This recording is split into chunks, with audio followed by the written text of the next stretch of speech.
Number 5, 5 number আমল হচ্ছে এই 10 দিন বেশি বেশি আল্লাহর জিকির করা। বেশি বেশি আল্লাহর কি করা? জিকির করা। এখন আমাদের দেশে তো কত জাতির জিকির আছে, হুক্কুর হুক্কুর জিকির আছে। তারপর ডান দিকে মাথা ঝুলানো, বাম দিকে মাথা ঝুলানো, এরকম জিকিরও আছে আমাদের দেশে। হ্যাঁ, দুই জিনিসের পদ্ধতি বেশি। একটা হলো জিকিরের পদ্ধতি, আরেকটা হলো মাজারের বিভিন্ন নামের পদ্ধতি। আমি 15-20 দিন আগে গিয়েছিলাম দক্ষিণাঞ্চলে।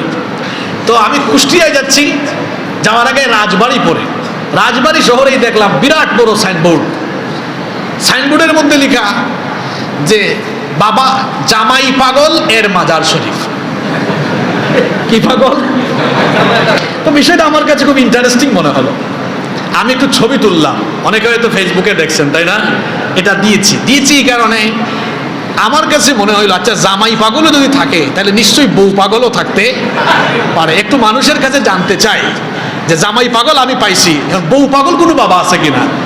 এটা দেওয়ার পরে 4-5 মিনিটের মাথায় পাওয়া গেছে মুন্সিগঞ্জে বউ মস্তান একজন আছে। কোথায় আছে? মুন্সিগঞ্জে। একদম ওই ব্যক্তিও আমার মতো ছবি তুললা দিয়ে দিছে, হুজুর আমার বাড়ির পাশে, আমার বাড়ি মুন্সিগঞ্জ, আমার বাড়ির পাশে এখানে আছে বউ মস্তান। কি মস্তান? জামাই মস্তান, জামাই পাগল, বউ মস্তান, বউ পাগল, সবই আছে, ডাইলও আছে, চাউলও আছে। এমনকি আমরা প্রাকৃতিক প্রয়োজনে যে হেড অফিসে যাই, হেড অফিসে ব্যবহারের বদনার নামেও মাজার আছে। কি বলেন আপনারা? এই দেশে মাজারের যেমন আজগুবি আজগুবি নাম আর পদ্ধতি আছে, জিকিরেরও তেমন আজগুবি আজগুবি পদ্ধতি আছে। কোথায় কোন বাবার জিকির করো, জিকির হবে আল্লাহর নামে। জিকির হবে কার নামে? তোমার কোন বাবার জিকির তুমি করো? বাবা বেশি হওয়া ভালো না কম হওয়া ভালো? এই বাবা ওই বাবার জিকির করে, এত বাবা হইলে তো মানুষ বলবে জন্মেই সমস্যা আছে তার। নিজের বাপের খেদমত করো, নিজের বাপের নিজের মায়ের খেদমত করো। বাবা মা সন্তানের জন্য সবচেয়ে বড় পীর। সবচেয়ে বড় পীর কে? বাবা মা। নিজের মা বাবা থুইয়া ওইদিকে যাওয়ার কোনো দরকার নাই। এক সাহাবী এসেছেন নবীজির কাছে, নবীজি আমাকে যুদ্ধে যাওয়ার, জিহাদে পারমিশন দেন। বললেন তোমার কি মা আছে? বললেন হ্যাঁ। নবীজি বলেন বাড়ি যাও, বাড়ি গিয়ে মায়ের খেদমত করো, জিহাদের চাইতে মায়ের খেদমত উত্তম। সুবহানাল্লাহ। আমার কথায় কি কষ্ট পেয়েছেন?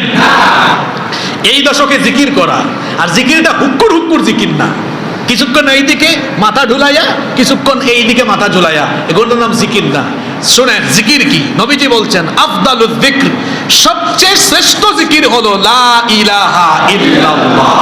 এটা হলো জিকির। এটার অর্থ কি? লা ইলাহা ইল্লাল্লাহ, এটার মানা অর্থ হলো লা মা'বুদা বিহাক্কিন ইল্লাল্লাহ, আল্লাহ ছাড়া কোনো মাবুদ নাই।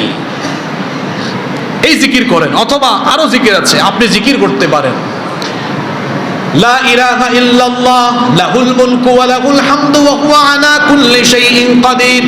অথবা জিকির করেন সুবহানাল্লাহ, আলহামদুলিল্লাহ, লা ইলাহা ইল্লাল্লাহ, ওয়াল্লাহু আকবার ওয়া লিল্লাহিল হামদ, আল্লাহু আকবার কাবীরা, সুবহানাল্লাহি বুকরাতান ওয়া আসীলা।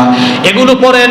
অথবা আল্লাহর নবীর হাদিস শুনেন, নবীজি বলেছেন কালিমাতানি হাবিবাতানি ইলার রহমান খাফিফাতানি আলাল লিসান সাকিলাতানি ফিল মিজান। দুটো বাক্য এমন আছে, দুটো শব্দ এমন আছে যেগুলো উচ্চারণ করা সহজ, এগুলো আল্লাহর কাছে প্রিয়। এমনকি এই দুটো বাক্যের ফজিলত এত বেশি, আল্লাহর নবী বলেছেন তাকিলাতানি ফিল মিজান, এই দুটো বাক্যকে মিজানের পাল্লায় রাখা হলে মিজানের পাল্লা পরিপূর্ণ হয়ে যাবে।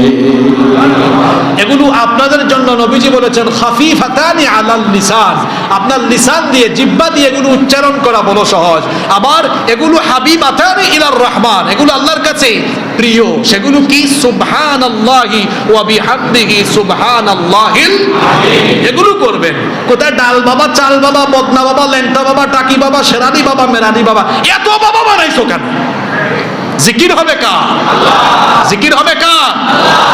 আকীদার ব্যাপারে কোনো কম্প্রোমাইজ নাই, কারণ আকীদা ঠিক না থাকলে সৎ আমলকারী, নেক কাজ করা লোক জাহান্নামে যাবে। আকীদার ক্ষেত্রে কোনো কম্প্রোমাইজ, আকীদা ঠিক নাই, 5 ওয়াক্তের এই বদ আকীদার লোকও জাহান্নামী। কথা বুঝতেছেন? আকীদার ব্যাপারে কোনো ছাড়। এজন্য আমাদের দেশের কওমি মাদ্রাসায়, আমাদের দেশের আলিয়া মাদ্রাসায়, বাংলাদেশের বাহিরে যত বিশ্ববিদ্যালয়ে তাফসির, হাদিস, এরপরে ইসলামিক স্টাডিজ, বিভিন্ন ইসলামিক বিষয়ে পড়াশোনা করানো হয়। একদম গোড়া থেকেই আলা কায়দাত ইসলামিয়া বা ইসলামিক আকীদা এই সাবজেক্ট পড়ানো হয়। আপনার আকীদা ঠিক করতে হবে তো আগে। আকীদা ঠিক না হলে আপনার নেক আমল আল্লাহর কাছে কবুল হবে এবং এই নেক আমলকারীও জাহান্নামে যাবে। একটা উদাহরণ দেই, মসজিদের সামনের কাতারের 5 ওয়াক্তের নামাজি নামাজ থেকে বের হইয়া মাজারের কাছে গিয়ে চাইতেছে। আপনাদের চট্টগ্রামের এক হুজুর তো বিশ্বব্যাপী ভাইরাল হয়ে আছে, আছে না? বিশ্বব্যাপী ভাইরাল হয়ে আছে। এই লোকটার মুখ থেকে কথা বের হয়ে পরে গালি বের হয় আগে, এবং ওই সোসাইটির বেশিরভাগ পাগড়িওয়ালা, জুব্বাওয়ালা, এদের কথা থেকে, এদের মুখ থেকে কথা বের হয়ে পড়ে। ওই যে আমরা বলি কালামের আগে সালাম, আর ওদের হচ্ছে কথার আগে গালি। একজন তো গালির জন্য পদক নিয়ে চট্টগ্রামে বসে আছে, আছে না? নাম তো আপনারা জানেন।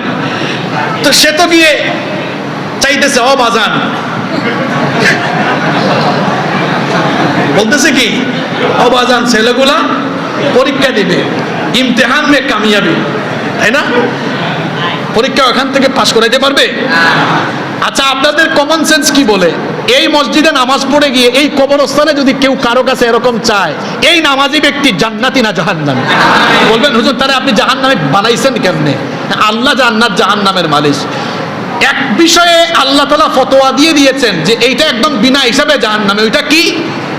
শিরকের গুনাহ। শিরক, আল্লাহ ছাড়া কারো কাছে চাওয়া, এটা কি? শিরক। এই শিরকের গুনার ব্যাপারে আল্লাহ বলেছেন মুশরিক চিরস্থায়ী জাহান্নামে। তাহলে বলছিলাম, আমল কম হোক বেশি হোক এটা মার্জনীয়। আপনার আমল কম বেশি হয়েছে, আল্লাহ হয়তো কিয়ামতে আপনাকে মাফ করে দিতেও পারেন, অথবা কোনো ব্যক্তি আমল কম করে জাহান্নামে গিয়েছে, এক সময় আল্লাহ তাআলা জাহান্নাম থেকে বের করে জান্নাতে দিবেন। আমলের ব্যাপারে কম্প্রোমাইজ আছে, আকীদার ব্যাপারে কোনো কম্প্রোমাইজ নাই। মুশরিক হয়ে কেউ মারা গেলে ও জাহান্নামী, এরা আল্লাহ কোনোদিনও জাহান্নাম থেকে উঠাবেন। এজন্যই তো আমি বারবার বলি সবকিছুর ক্ষেত্রে কম্প্রোমাইজ হবে, আকীদার ক্ষেত্রে কোনো কম্প্রোমাইজ হবে না। সোজা কথা, সাফ কথা, এখানে কোনো কম্প্রোমাইজ নাই। পৃথিবীর সমস্ত নবী রাসূলের দাওয়াত ছিল কিসের দাওয়াত? আকীদার দাওয়াত ছিল না? সব নবীরা দাওয়াত দিয়েছেন লা ইলাহা ইল্লাল্লাহ। কবরের প্রশ্নগুলো আমলের না আকীদা? মার রাব্বুকা, এটা কি আমলের প্রশ্ন করা হয়েছে না আপনার আকীদা জানতে চাওয়া হয়েছে? ইহুদির আকীদা কি? ওয়াকালাতিল ইয়াহুদু উযাইর ইবনুল্লাহ, তার আকীদা উযাইর আল্লাহর ছেলে, নাউজুবিল্লাহ। খ্রিস্টানের আকীদা কি? ওয়াকালাতিন নাসারাল মাসীহ ইবনুল্লাহ, তার আকীদা হলো ঈসা আলাইহিস সালাম আল্লাহর ছেলে, নাউজুবিল্লাহ। আর আমার আকীদা কি? লা ইলাহা ইল্লাল্লাহ। তো প্রথম প্রশ্নটা কবরের আমলের প্রশ্ন না আকীদার প্রশ্ন? 2 নাম্বার, মা দীনুকা, তোমার দিন কি ছিল? এটা কি আমলের প্রশ্ন না আকীদার প্রশ্ন? 3 নম্বর প্রশ্ন, মান নাবিয়ুকা, তোমার নবীকে অথবা নবীজিকে দেখায়া বলা হবে মা হাদার রাজুল আল্লাযী বুইসা ফিকুম, উনাকে চিনো যাকে তোমাদের জন্য প্রেরণ করা হয়েছে? এটা আমলের প্রশ্ন না আকীদার প্রশ্ন? তো কবরের 3টা প্রশ্ন কিসের? আমলের না আকীদার? তা আগে আমল ঠিক করবেন না আকীদা ঠিক করবেন? আমল আগে না আকীদা আগে?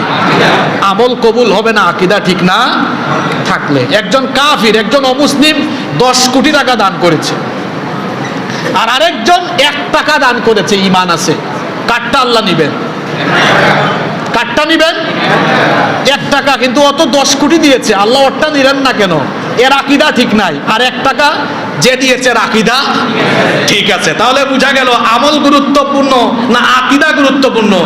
আগে আকীদা, মাজারি আকীদা ছাড়তে হবে, মাজারি আকীদা ছাড়তে হবে, আও ফাও ফালতু আমল ছাড়তে হবে, আকীদা আগে পরিষ্কার করতে হবে, এরপরে আপনি আমল করেন। তো বলছিলাম আও ফাও জিকির করা যাবে না, জিকির হবে কার?